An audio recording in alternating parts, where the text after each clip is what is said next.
Hello, Hello. everybody. Hello, Clark. Hello, And Micah. I am Maiga from Professional Association of Psychodrama and Sociometry, and from Latvia, Riga. And yeah, we are doing these talks with psychodramatists all over the world. And today we have Clark Baim from United Kingdom. Yes. Is it right? That's Yeah. right, yes. And happy Independence Day to you. It's Independence Day in you. Latvia. Yeah, thanks a lot. And I'm really happy to see you today. Yeah. How are you today? I'm doing very well. Yes, it's we're in the run up to Christmas. These are busy days, lots and lots of work and lots of organizing, but I'm doing very well. Thank you, Micah. And I also want to pay tribute to you and your colleagues for producing these videos and these interviews. It's very impressive what you're all doing. And I've watched most of the videos over the past months. And, you know, it's fascinating to think about the collection that you're developing and what an important historical record this is, as well as really inspiring learning from people operating around the world. Yeah. So thank you for doing that. Thank you. Thank you, Clark. And now you will be in my collection, in our collection, you know. Okay. So, yeah, please tell me who you are today as a Clark Baim, as a psychodramatist. Yeah, sure. Clark Well, I suppose in describing myself as most relevant for the purposes of your channel would be to say that I'm a senior trainer in psychodrama. And in the UK, we call that psychodrama psychotherapy. That would be our professional title. I come originally from the United States. I grew up in Chicago with a family of journalists. My middle sister, Tracy, is a very well-known journalist based in Chicago. She's famous all around North America in LGBTQ journalism. She just celebrated 40 years as a publisher.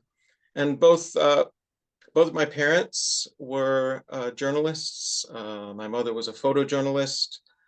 They were both very political.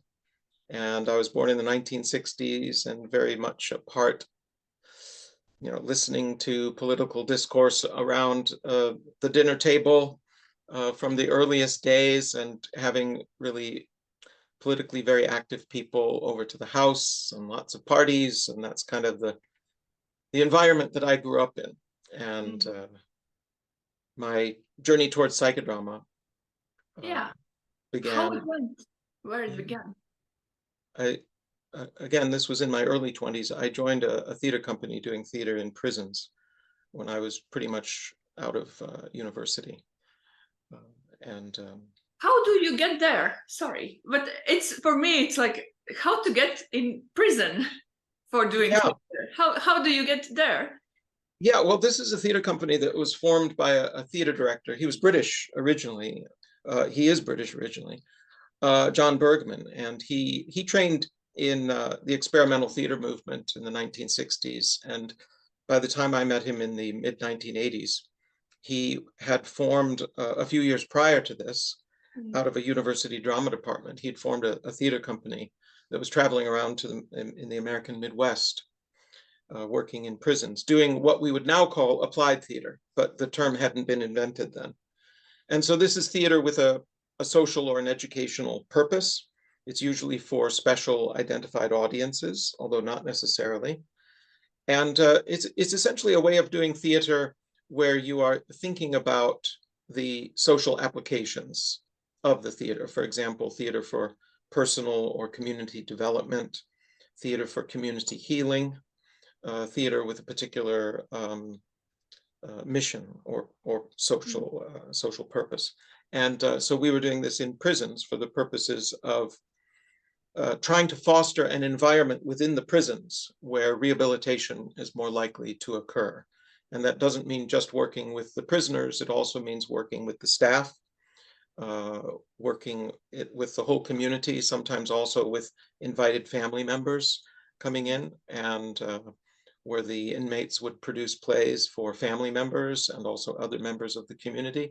So it's very much about using theater to foster an improved environment within the prisons. This is now a rather large movement internationally. There's lots of theater companies and indeed opera companies working in prisons, using theater in all of its varieties within the prison environment.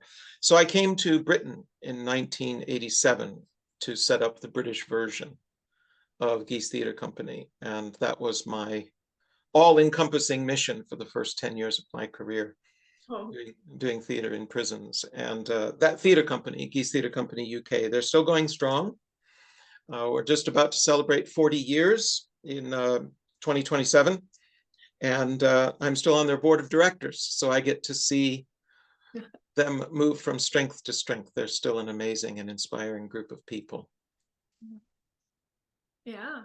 And that work within Geese Theatre Company doing applied theater, we were performing improvisational theater of themes as relevant as we could make them to the inmate audiences.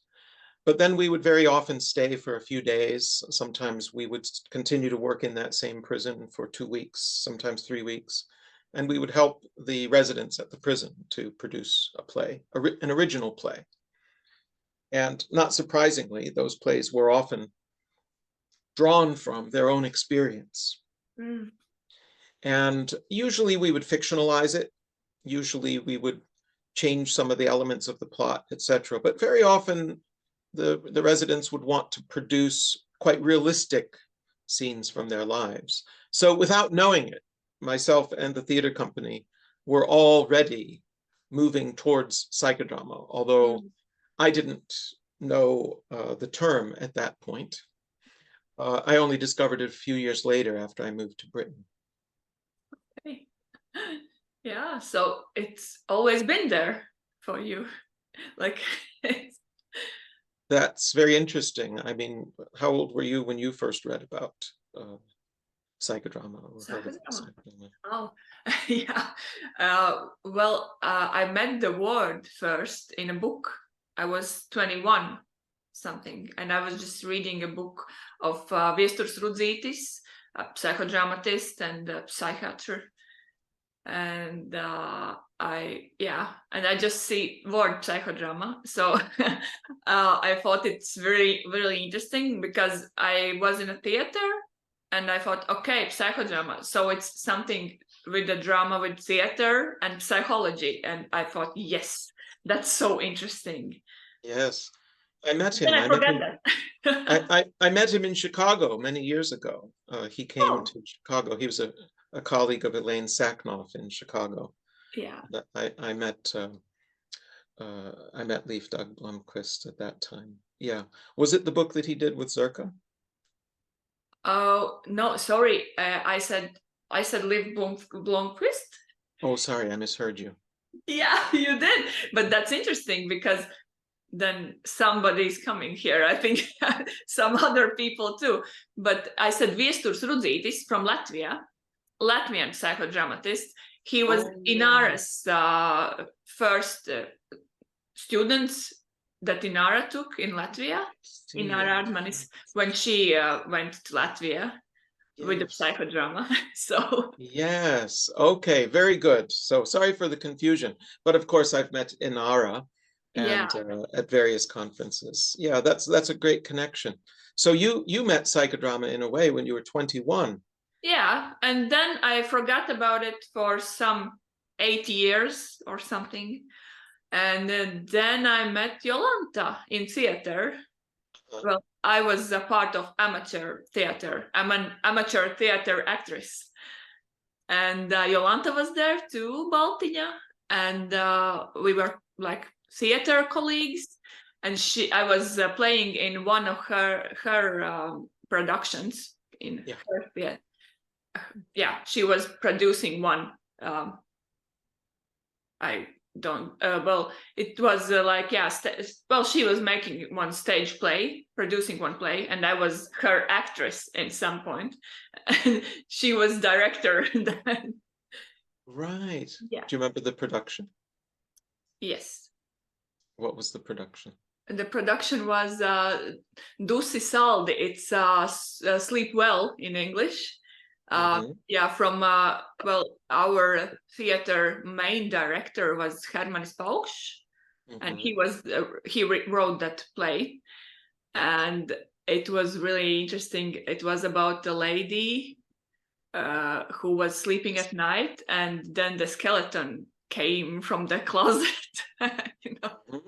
But she was very lonely, so she befriended that skeleton. Well, she thought that it's her friend. It's coming from somewhere, you know. So it was, yeah, on a lot of levels. Sure. Sure. But yeah, it was a great play. This was your first meeting of Jolanta. Yeah. Yeah. Well, I think we met before a little too, because, well, we were like in this dramaturg theater.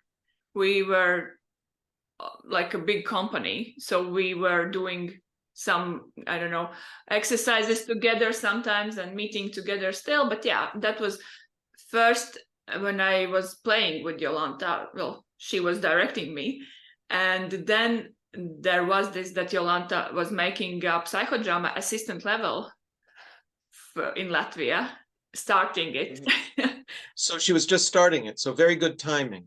Very Yeah, good. so it was a very good timing, and she was, I don't know how she came to me or I came to her, but somehow we started to talk about it, and she said, yes, I'm making this training, so you can come. Oh, that's a wonderful story. Yeah, and of course I've met Jolanta at a few conferences, and it's lovely to know you both. Sorry, I cut you off there. No, it's good, and that's how it happened in 2015. So yeah, from that time I'm in a psychodrama, so it's 10 years now. Yeah. So one of the common themes here is about our theater backgrounds. Yep. You coming from, I think, a bit more traditional theater background in terms of scripted plays, and I know you were in Ibsen a few years back, and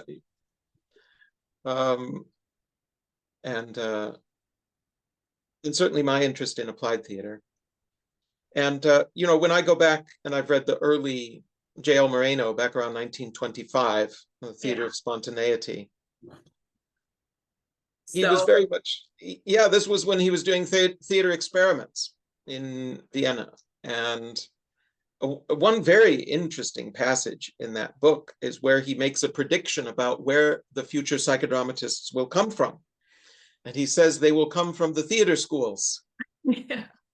Not from the hospitals, not from the psychology departments, not from social work, but they will come from the theater departments. And obviously he moved on, and no doubt his opinions changed about that. But what intrigues me a lot about that is that when we go back to its origins, we really understand how rooted it was in those theater experiments, many times with professional actors. And I often go back to those ideas because I think we can lose track of it. You know, the identity of psychodrama in Britain and in many countries is so firmly in the psychotherapy profession or psychiatry or clinical psychology or social work that we can lose sight of the fact that, you know, theater people can bring a lot to the profession also. Yeah, exactly.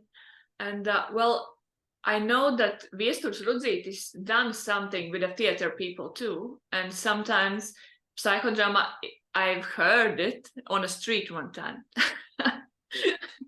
very unintentionally, that people in a big theater, they are like making rehearsals with psychodrama sometimes, you know, to see the story behind the roles. But yeah, of course, in Latvia, it's psychodrama as a psychotherapy most. But sure. Oh, yes, absolutely. And, you know, when Moreno used to have his theater in Manhattan, it was there for more than 30 years. It would be quite typical for actors to come and either be spectators or to participate in the psychodramas. And of course, theater directors would see it also and bring the ideas back. So during that heyday in the 1950s and 1960s of lots and lots of experimental theater, psychodrama was very much on the theater scene. Jonathan Moreno writes about this beautifully in his book from a few years ago. Oh, yeah. And well, also, I think, like for me as an actress, but you know, I always, I'm very careful with improvisational theater because I don't, yeah, there was in my way something with spontaneity that it doesn't really click. So it's safer to do classic theater. But when actor grows and needs something else, then this box is like, okay, I need to leave it. And then psychodrama, well, for me, it was working like, okay, this gives some new depth to everything, you know. Yeah. And but there is this slight line between acting and the role on a stage and me. And when I was doing the Ibsen role, Hedda, well, yes. I was doing it with a company where I'm only psychodramatist. So, right. so it's always for other actors, it's like, you are going too deep in two different ways. Like, they are not always seeing it as I am seeing it as a psychodramatist, because I'm thinking like 10 different things why the role is like this at one moment. So well, she's an extraordinarily complex character anyway, isn't she? Yeah, in terms she of is. So what her motivations are. yeah, I mean, that's a whole podcast in itself, isn't it? Trying to figure out what motivates her to do what she does. Yeah. Wow. Okay. So yes, psychodrama being very firmly rooted in the theater, and you know, being so great for character exploration and adding depth to the character, but of course also working with actors on their own personal development, their own emotional landscape, and how they can become more integrated within themselves. And I also know people who work as artist well-being practitioners, drama therapists, for example. Yeah. Not necessarily psychodramatists, but I know some drama therapists who do this. They'll work with a theater company about helping the actors to look after themselves when they're playing very, very challenging roles, victims or perpetrators, for example, and being able to leave the work at work and not become emotionally disturbed by it. And that's even more relevant when they're doing autobiographical work. Yeah, exactly. So how do you get to psychodrama? Oh, I was given a leaflet by a member of the board of directors of my my theater company here in Britain in 1980. I guess that would have been 1988. And I headed up to Newcastle in England. I was living in Birmingham, England at the time. And I was curious. Psychodrama, I'd never experienced psychodrama. And the member of the board of directors said, "Oh, I think I'll be interested. I think you'll be interested in this." And it was Elaine Sacknoff coming from Chicago. And so I went up there, and it was hosted by Jenny Biancardi and her Jesmond School of Psychodrama, as I believe it was called then. And for 5 days, I participated in psychodrama. I was chosen for auxiliary roles from day one.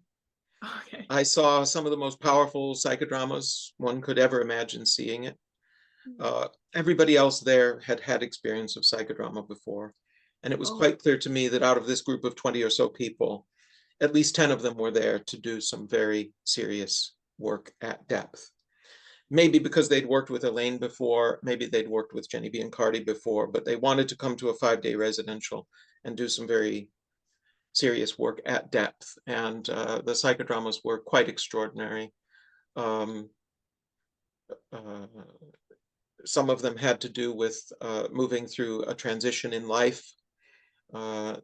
the adult children moving away from home. What is the meaning of my life now?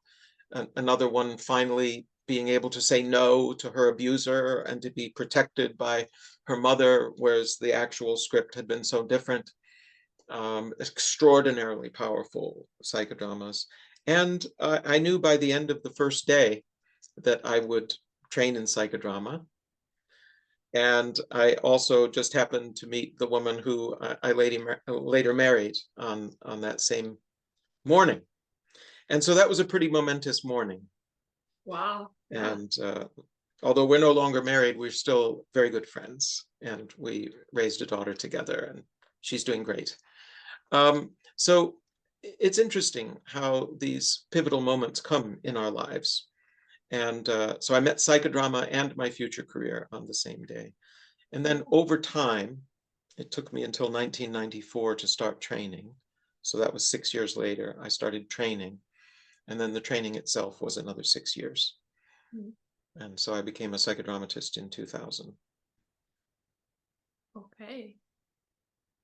I trained here in Britain with Susie Taylor and Peter Howarth. Susie just retired a few years ago. And I was lucky enough to actually run a training school with her.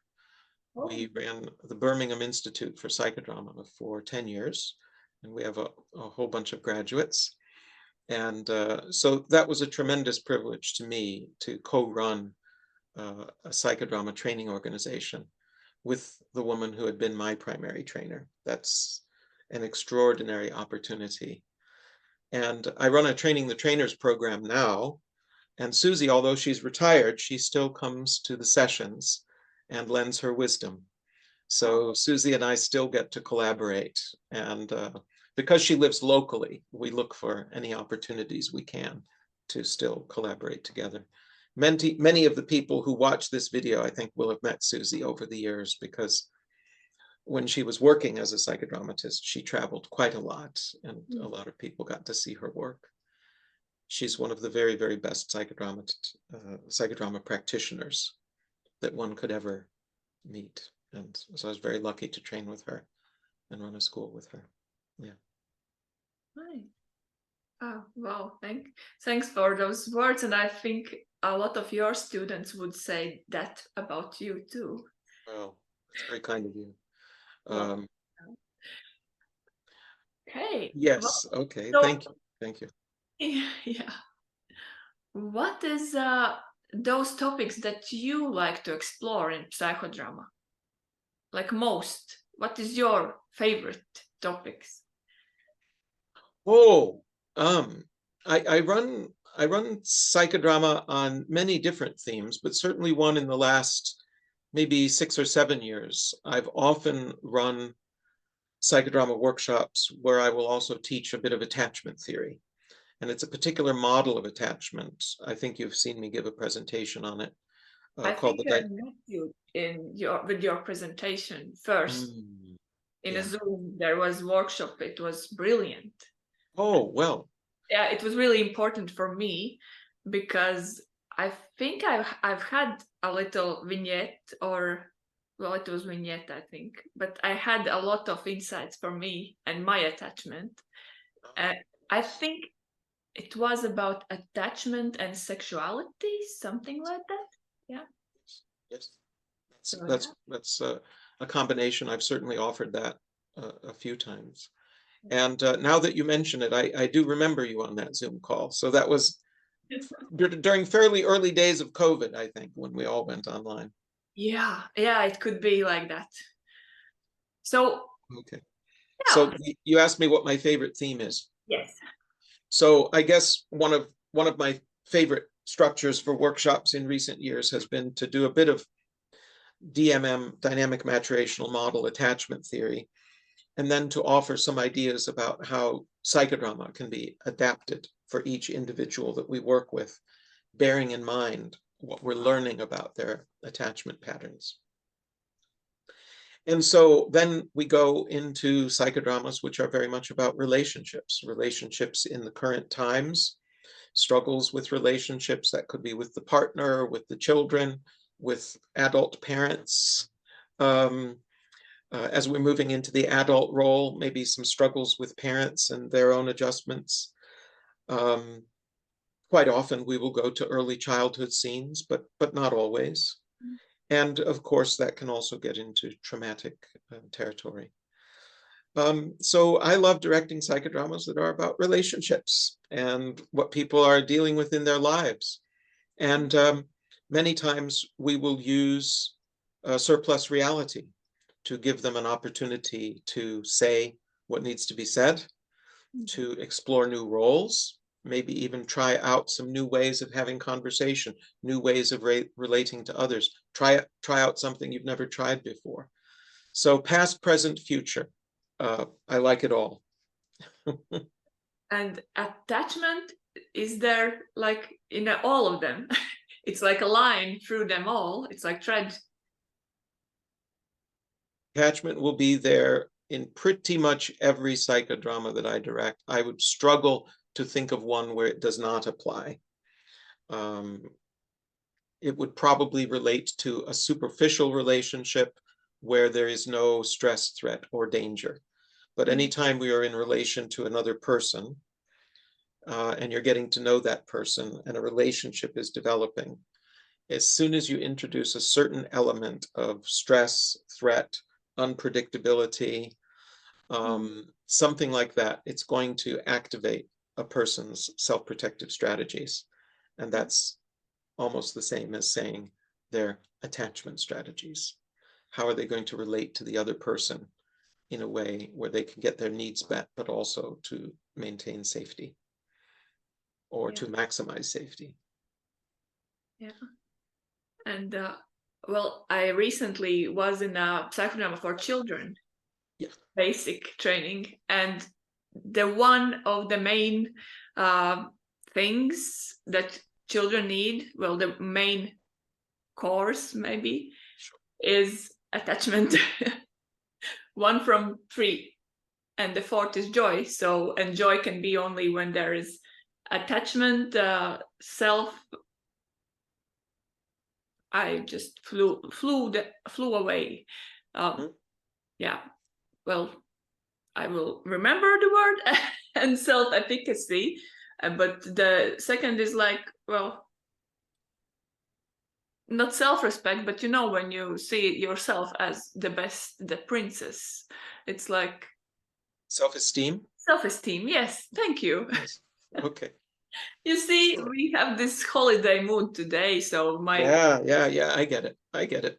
No, that makes a lot of sense. And certainly attachment, if we think of Maslow's hierarchy of needs, you know, attachment is there throughout all of the levels of Maslow's hierarchy of needs, and it's especially important in the early years. I love the fact that psychodrama with children is now such a specialist area that it has its own conferences. Are you thinking of attending their conferences? Because I know some of the people involved in that. Yeah. I think maybe, yes. Well, my colleague from CP training is, led this children's psychodrama from Estonia. She came, so yeah, probably. Well, it was really interesting training for me. It was, like. She came from Estonia. Yeah. That's not so far away. Okay. Yeah. So in Estonia, as I see, they are trying to make children's psychodrama like a thing in schools, in kindergartens. So they are moving forward it a little bit more. So we in Latvia are like taking from them, come to us, we need it. Oh, absolutely. There's a lot to learn there. I listened to Vahra and Karen speak about that in your interview, and they were talking about psychodrama in the schools and how they anticipate and hope a lot more of it is used. And wouldn't that be great if you can do that in Latvia also? Yeah, it would be, because, well, it's a big place where psychodrama is really good, would be really good, I think. It's like, And, you know, in Britain, there's a long tradition of drama being used across the curriculum. Drama in education movement, Dorothy Heathcote's work. I don't know if you're familiar with that, but going back to the early 20th century, there were head teachers and theater directors writing about how you can use theater not just to create theater productions, but how you can use it in every single classroom. Mm. And Dorothy Heathcote was a great thinker. I had the privilege to meet her on a few occasions and talk with her about how drama in education relates to drama therapy and psychodrama and applied theater. She was quite a genius, a very unique mind. And her method spread across the British education system. Mm. It's maybe a little bit less known now than it used to be, but it's had such an important impact. But the key message there is that you can enhance any subject in the school by using the methods of drama. And there are lots and lots of case examples in the books around drama in education. And I think any child raised in a school that's integrating drama in that way, it's not just in the theater part of the building that they do the drama, they do it in every classroom. And I think teachers really benefit from that kind of training too. So I really hope it takes off in Latvia. Let's see. Let's see. Do you think they could bring it to your son's school, or that you could bring it to your son's school? Well, let's see. My son is in kindergarten for now. Yeah. Last year. So yeah, let's see. I don't know yet which school he will go to, because we have we have one school in mind that we have applied, but for now it's like you never know, because there is a lot of good schools, but a lot of children too. So we have those lines. But well, let's see. I hope my son will go in my school where I was going. So they had pretty good drama class at that time. But yeah, let's see. I just think, and I would love to do myself something in this territory too. So let's see, because I think it's upon us psychodramatists in Latvia to, make it somehow rolling in Latvia. Absolutely, and you're just the sort of person to do it. You are, you. and your colleagues, because I've met some of your colleagues in recent years at the Baltic Merino Days conferences. A wonderful, creative bunch you are, and very inspirational. So yes, good luck to you. And going forward, obviously we'll meet again after this interview. I have lots of other resources that I can share with you around drama in education, but also I know some of the people who do the international conferences on psychodrama with children, such as Ivana in Croatia and Craig in Wales, and some others. It's a really, really beautiful part of the work, and it's been researched also. Some really interesting research coming out. Yep, I think they are doing some research in Estonia too right now, in cooperation with somebody from Bulgaria, I think. Yes. If I'm right, I'm just if I know the facts, then because they was learning in Bulgaria, I think they had a training in Bulgaria. So attachment theory. And is there something more that you are doing? Because as I see, you have a lot of books written in this in this time also. So if you Google Clark Baim, there is this list of books. The first I see is just list of books. And, it's impressive. I love writing. I do. I love writing, and I love the opportunity it gives to me to think at real depth. So I've written a couple books about this DMM model of attachment, which I've been studying for 25 years with Dr. Patricia Crittenden, who studied with John Bowlby and Mary Ainsworth at the Strange Situation Laboratory. And Patricia Crittenden has developed a model of attachment across the lifespan. I could talk for hours about it. I teach courses that last more than 150 hours. People study with me for several years at a time just to study the assessments of adult attachment. So it's a big, big part of my career to do that. So I've done a couple of books on that. I've done several books on applied theater, such as the Geese Theater Handbook, where we give away all the tricks of the trade, the tried and tested techniques. So that's been a bestseller for 23 years now. And I've done a book coming out of my PhD. I think I've got it around here, actually.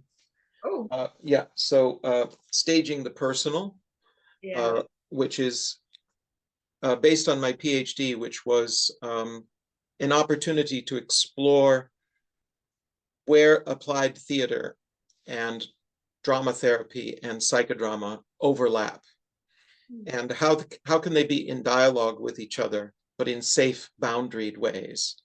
So we don't assume that an applied theater person can do the same things that a fully trained psychodramatist can do, but they might be crossing into personal stories.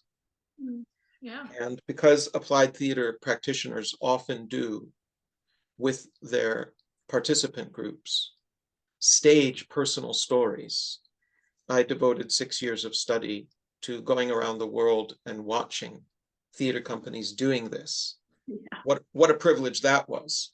Wow. And I saw some really wonderful examples of great practice where people were doing that in highly ethical, highly informed ways with really good supervision and long-term aftercare of those participants. And I also saw some disastrous practice. I mean, where the cast members were clearly still traumatized by what they were staging. They were reenacting very traumatic experiences on the stage. Audiences wanted to run from the theater or run onto the stage to rescue these poor people, or the audiences were just appalled and disgusted, feeling like they were being assaulted themselves as somebody was putting their raw trauma on the stage. So really great practice, but also terrible practice. And then I developed a model which I call the drama spiral, not to be confused with Kate Hudgens' therapeutic spiral model, but the drama spiral it's got 6 rings to it. Would you like me to show it to you? You can show it, yes. Okay, so I'll send you the PDF of it. Okay. But essentially, it's a spiral, and it's got 6 rings to it. Yeah. Oh. The basic idea with the rings is that Yeah. we start with universal games and exercises, things to bring groups together. Then we move to the fictional level, where we might stage plays like Hedda Gabler, or Shakespeare, or anything from the literary canon, or staging poems, singing songs. And then we move to the level of fictionalized personal stories, where we might start with somebody's personal story, but during rehearsal, we fictionalize it to give it more distance. And then in the inner 3 rings of the spiral, we're moving from positive personal stories at ring 4 to resolved difficult stories, to unresolved difficult stories.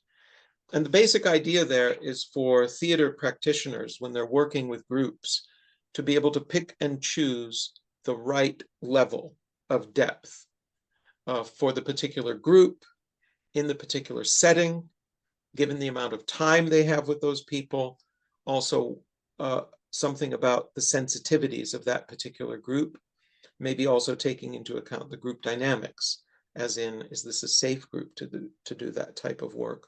Or do we need to keep it maybe at some of the outer circles? Even as a psychodramatist, I still go into plenty of environments where I would only stay at the outer 2 parts of the spiral, because that's what's appropriate to the setting. And sociodrama often stays at the fictional or hypothetical level, even though it has great personal meaning for people. But we tend to be using hypothetical examples or generalized examples in sociodrama. And drama therapy will often work through metaphor or through the staging of a play. But what psychodrama does so well is to give us tools for working at not just the outer part of the spiral, but also right in the center there, with stories that are still triggering for people, that are still unresolved, where somebody might really need to express something that's been trapped inside them as an unspoken story, as an unwitnessed story, as trauma that's still held very much in the body. And psychodrama is one of those biopsychosocial methods that allows people to find that. And I myself have personally experienced the healing power of having something trapped inside, an untold story that was trapped for more than 20 years. And I definitely benefited from being a protagonist. And that was actually a pivotal moment. It was one of my fellow trainees directed me. And I learned so much that day about the healing potential of psychodrama. And because I lived it as a protagonist, I was much better equipped to then be a psychodramatist. Because I personally experienced that something was a forbidden topic, something that was still very disturbing for me. And afterwards, I could talk about it much more freely.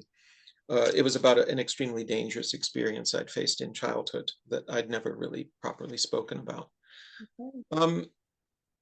But what just came to mind as I was talking about that was that around that time when I was the protagonist, it was within a year after that I started my clinical practice at a prison in Aylesbury in Britain. And it's a prison, it's a very famous prison. It's called HM Grendon. I know that you were speaking some weeks ago with Dina, and she was speaking about her work at St. Elizabeth's Hospital in Washington. And so HM Prison Grendon is Britain's equivalent of St. Elizabeth's, St. Elizabeth's is so famous in North American psychodrama because so many articles were written about the work there, and so many people did their training there. I know Kate Hudgens of Therapeutic Spiral Model, she worked at St. Elizabeth's, but dozens and dozens of other people. And in some ways, I regretted not having that opportunity. I did call Dale Buchanan many years ago, and he said, "Come on over." But, my life was in Britain by that time. But I did have the opportunity to work at Grendon. Now, Ginny Jeffries was the head of the psychodrama department. And she was my supervisor for 7 years there. And I did my clinical training, directing psychodrama groups. It's a high security prison. Men are often serving 15, 25-year sentences, sometimes life sentences. Many different types of crimes, but including domestic violence, murder, armed robbery, sexual offenses. And that's where I really learned to become a psychodramatist. And I've often reflected with my students. Because that's something that bothers me, at some point. Well, because, those people, you said yourself, those crimes are pretty, well, like bad, like the worst. But you still have to work with those people, and they are your protagonists. So I have this image that I need to love my protagonist. I always have to be on his side. So how it was for you as a director, because you need to understand those people. They are not just bad and in a prison, so pushed away. Do you understand my question? Well, I do, and I can really relate to it. And I've had a conversation many, many times, There was a period of years when if I got into a taxi and we got into a conversation about, well, what do you do for a living? It's like, do I tell them? Do I not tell them? But, first of all, you raise a very important point, is that we must find something about our protagonist or our therapy client that we warm to, something about them that we like, that we care for, we want the best for them. So in my work at Grendon, after I got through my initial shock phase, which probably lasted 6 months, because of course, to hear these stories for the first time and not just the stories of their crimes, you know, because often the crimes committed against these individuals as children were far worse than the crimes they wanted on to commit, but there was nobody ever prosecuted because they happened behind closed doors to silenced children. And then these children grow up with unresolved trauma and go on and pass misery and chaos on down the chain. So the particular environment of Grendon, first of all, these men volunteer to come to Grendon. So they have a motivation to change in almost all cases. And the other thing is that the prison itself is a therapeutic community, and it is meant to be intentionally a therapeutic environment. I mean, this is an environment quite different from another mainstream prison, where after a difficult session, the men aren't locked up in their cells until 9 o'clock at night. And so they might have association on the wing and just informally offer support to somebody if they've had a difficult therapeutic session. And then there'll be other people around to say, hey, do you want to talk about it? You know? And so it's a conducive environment. And it's interesting because the psychodramas that we did were in some ways not unique. They were just probably more extreme. You know, because in everyday public psychodrama, you might be dealing with somebody who's still very stuck in the past because of a difficult childhood, a painful separation, the death of a parent with alcoholism, etc. And many of these same themes were present, but just in more extreme forms. So the violence might have been more severe, or the abandonment might have been earlier, with no hope of rescue. And so going back to those 4 elements that all children need, quite typical, the inmates at Grendon got none of that. In fact, not only did they not have it, but they had it in its opposite form. And the great challenge at working at Grendon and working with any criminal population as a psychotherapist is to hold in mind both sides of that story. Yes, of course, we want to encourage them to develop empathy and understanding for the effects of what they have done and to make better choices in the future and to live a decent life in the future. Of course, we want that. And so there's all of the accountability around that. So we address that in the psychodramas, and we also address the future. But we also address the past, because that's where many of these destructive patterns have their roots. And so we want the people to be able to understand themselves better, but also to be able to say and express and to have witnessed what had otherwise been silenced and shamed out of them. The prisoners at Grendon Prison taught me how to be a psychodramatist. Susie Taylor and Peter Howarth could only take me so far as my instructors through their excellent role modeling and their coaching of me. But it wasn't until I went to do my clinical practice, because the prisoners at Grendon were very, very good at giving me feedback. And they would give the feedback immediately in the moment, and sometimes in extremely challenging forms. And it really helped me to hone my craft. You know, I don't know if you would say the same. You're in your clinical practice phase now, because you're running, I know you've been running a group for at least a year now, haven't you? I was running a group. I had a small group. So right now I'm collecting a new group, and just working with one-to-one clients in monodrama, or sometimes one-to-one drama, you know. There is like those differences a little, but mostly monodrama. And well, I think I'm crafting my work a little, like little by little, but yeah, I'm doing groups since 2021, when I had the leader's diploma. Like in Latvia, we have the second level leader, and then I'm a psychodrama psychotherapist. So after that, I'm collecting my hours, learning through the process. And now I'm in CP level, so I'm collecting my hours for the CP certification, certificate practice. So I'm in between, but sure. Yeah, I think I'm learning through the practice all the time. It's not a clinical, because I'm working with a group that is for self-development, but still it's for the changes, and still I'm pretty much dealing with the people that needs to say something in their stories, in their childhood, say something, or have something from their childhood, or are missing something a lot.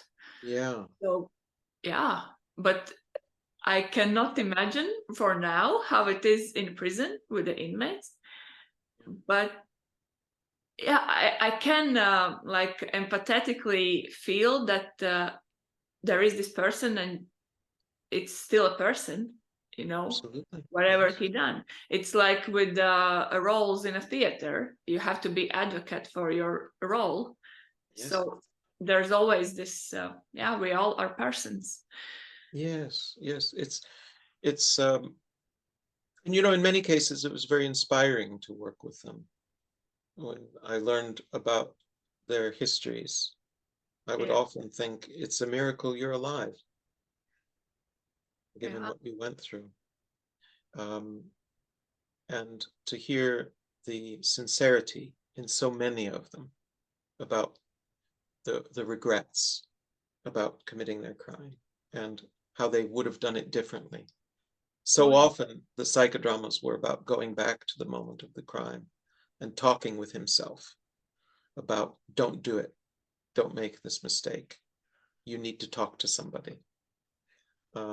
This is going to be a really horrible choice.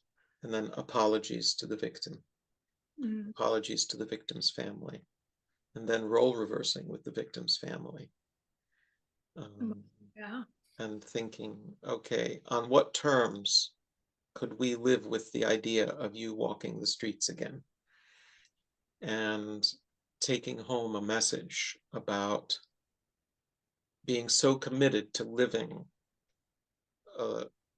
a life free of crime, where it's a life of trying to do better, to learn from the experience of being in Grendon and doing all of that work, and helping and supporting the other men.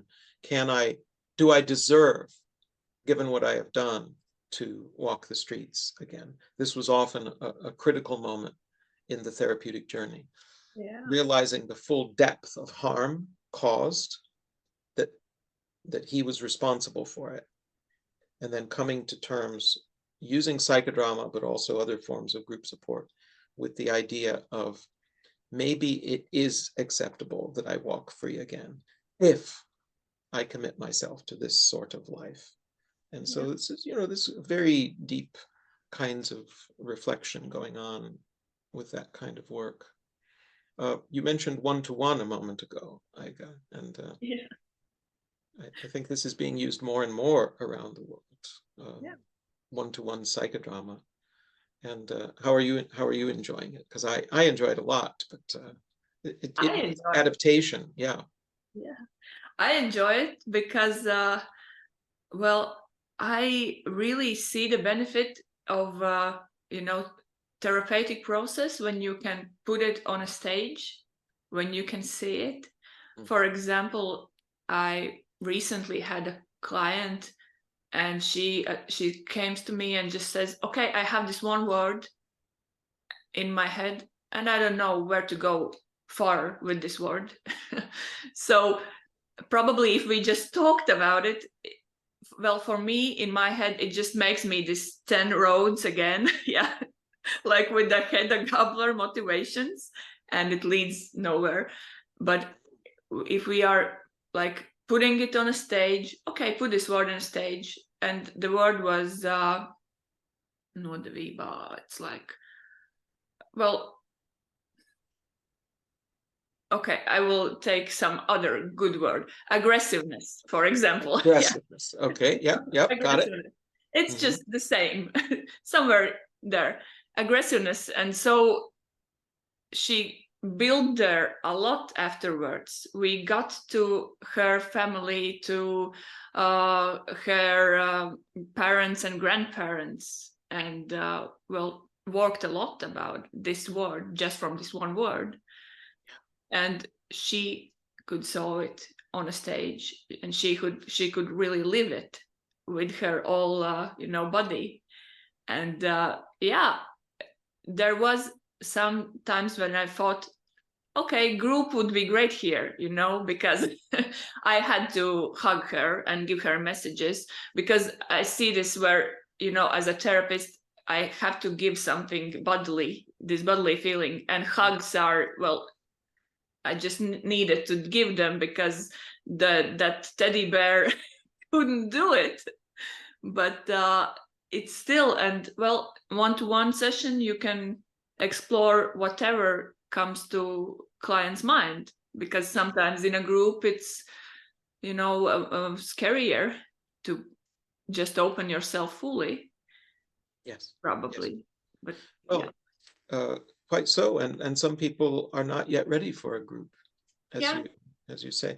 I find it often a very creative way of working, and I've done it individually in person, and not unusually I'll be on Zoom and doing one-to-one work as a psychodramatist.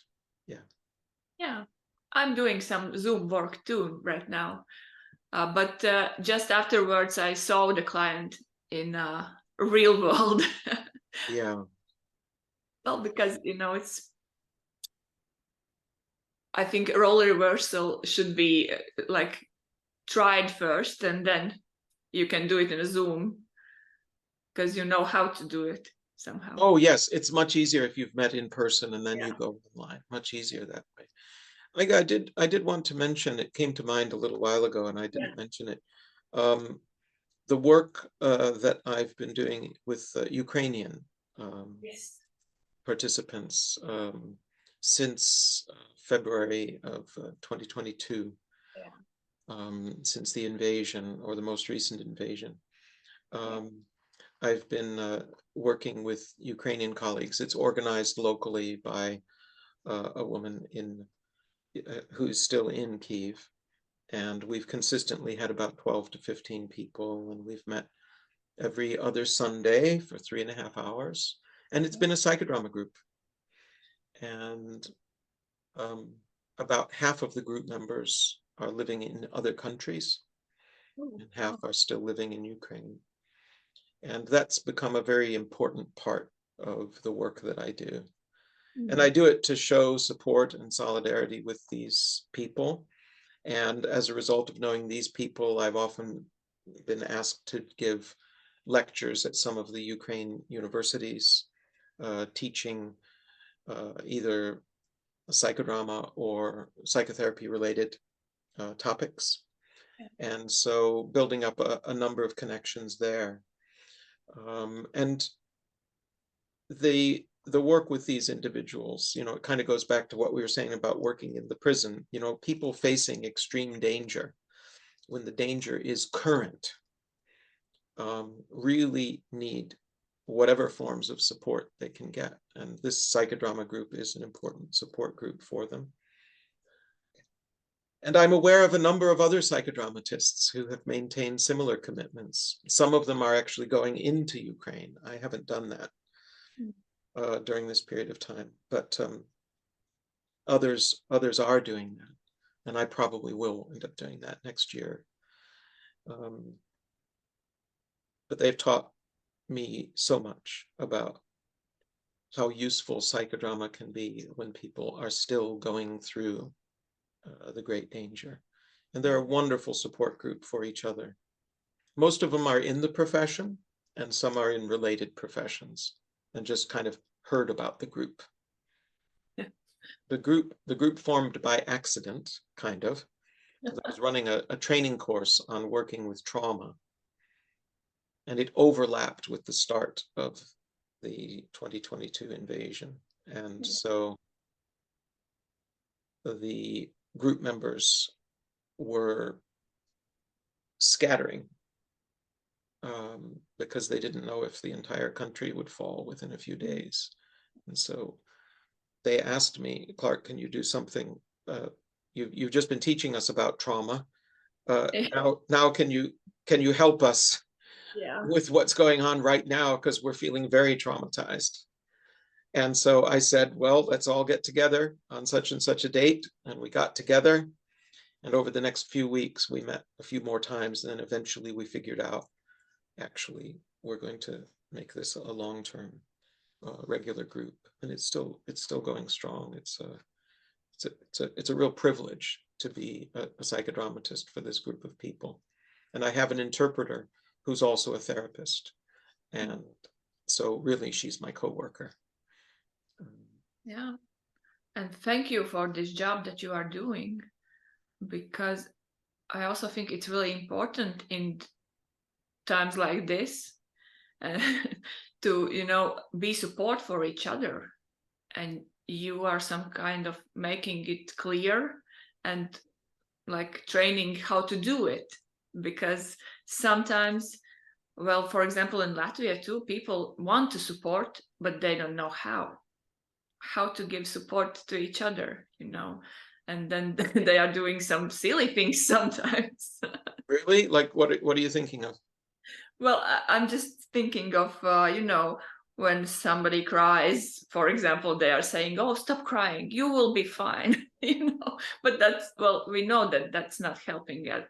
Well, almost never helps. Say to people, you will be fine. We know you will be fine.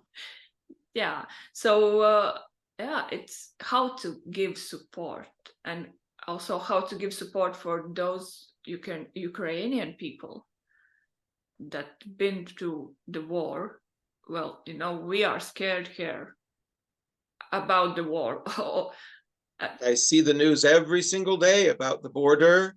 Yeah. And the reinforcements along the border. Exactly. And people on alert. So yeah, I mean that's a very important topic, and you're facing it now. Is it affecting your family directly, if you're able to say? Well, I think not directly, and we are a very small family right now. Because my mom lives in Norway, my husband's mom lives in Edinburgh, so we are only 3 of us here, and my husband's brother, so in Latvia. My brother is in UK, so yeah, we are just me, my husband, and my son here in Latvia, our son. So we are staying strong, but I think the news, media, and everything that is happening, and with this election coming up next year, it's really dirty, It's like there is fear inflicted into us. Oh, yes. And, on those occasions when I've been to Latvia, because I think I've mentioned to you before that between 2005 and 2015, I had journeyed to Latvia on about 8 or 10 occasions to train criminal justice staff. Yeah. And there were people working for the criminal justice system who were much more identified with Latvia and Latvian culture. And there was still a good portion of the people who were working for criminal justice who were maybe from the eastern part and much more identified within Russian culture. So I can only imagine the kind of tensions that are going on within Latvian culture these days. There is, and well, that's why I'm not so much into news. But it's still, it's like somebody wants to split us, and we are trying to be together, everybody, and well, not just to be Latvians and Russians, but somehow I think the point is to see that we are one nation here still. Yeah. But yeah. We, since the start of the group, one of the interesting features has been which language shall we use? Oh, yeah. Because we had people who were much more used to speaking in Russian, but also some people were Russian. And it was a fascinating group process. And some of our Russian group members were thinking, surely I'm not welcome here. Mm. And by that point, the group had formed. And, you know, you use the principle of you trust the group, you bring it to the group process. And it was a really remarkable session. And my sister actually wrote about it, you know. My sister, the journalist, actually attended a few of the sessions with the group members' permission, because she's such a famous journalist. And she wrote a beautiful long article that was published in one of the Chicago newspapers. Easy to Google it. Tracy Baim is the author. There was a moment that happened where one of the group members said to one of the Russian group members, "You must stay in this group. I need you here. You are now representing that part of the family that I can no longer speak with. Yeah. Because we are divided on the topic Mm. of the war. But you are now representing that part of the family." And also, interestingly enough, some of the Ukrainian members of the group who are much more comfortable speaking Russian because of the part of Ukraine they grew up in, actually valuing the opportunity to have both languages spoken. But I am aware that in some groups that would not be tolerated. Yeah. So the issue of language and culture has been a fascinating one to negotiate. I haven't told you about my work in India. I must mention. Just do it right now. Yeah. You know, they're forming a new Indian association for psychodrama. Yeah. 7 or 8 of the training organizations that have been operating independently just this past January came together for the first time and had a conference. And I was there, and I was at their first meeting as a consultant, along with Eva Falstrom-Bjorg, and Marcia Karp was presenting at the conference. But there were also lots of international consultants there, and I continue to be a consultant for them as they begin to form their board of directors. And it's really exciting to see what's happening in a country of 1 billion people that is now forming its first association. I have great hopes for the Indian Association as a way of fostering more and more training in psychodrama. So I think the future is very bright for psychodrama in India. Many other countries too, like Latvia. Yeah. But the growth potential in India is up to 1 billion people. So, you know, it's good to aim high. Yes. Okay. So with everything that is said already, if you could change one thing in the world, what would it be? Okay. Something that I think would be very practical and useful, and I'm certainly not the first to have this idea, is what would it be like if we all spoke the same language? Oh. It surely doesn't have to be English. I'm happy to go with any language that the majority decides, but if we all spoke the same language, I think that would help a lot. Yeah. Well, maybe it should be body language. Will certainly help. What would you change, Iga? What would you change? Wow.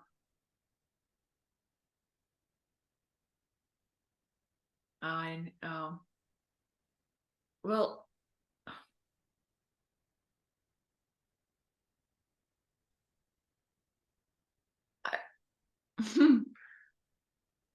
good question. Why do I have such a hard questions? What would I change? Well, I would really go, like, I'm thinking about something that would bring more peace to people. But then I think it's something that we have inside of us, right? Well, I probably would want that anyone would know and would see how brilliant genius they are. You know, how that feeling in themselves always. Because I think it's if you have this feeling about yourself, then you see it in others and you can give it to others if they need it, you know. That's, well, you are genius, you can create, you can do whatever. It's beautiful. And, yeah. I love the way you phrased that.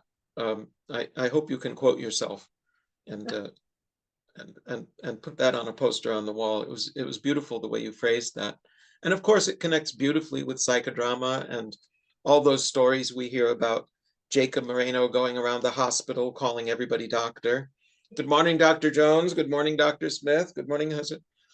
You know, and you know, putting the patients in the role of their own best therapist and honoring the genius in each person.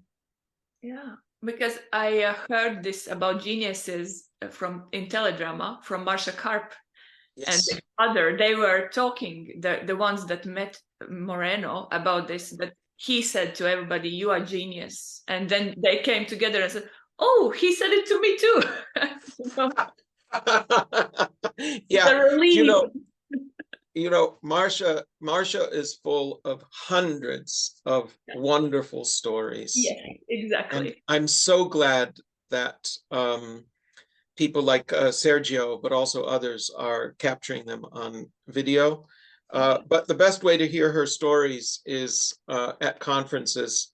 And if you can catch her of an evening and just spend a few hours listening to her stories, Marsha is a wonderful storyteller.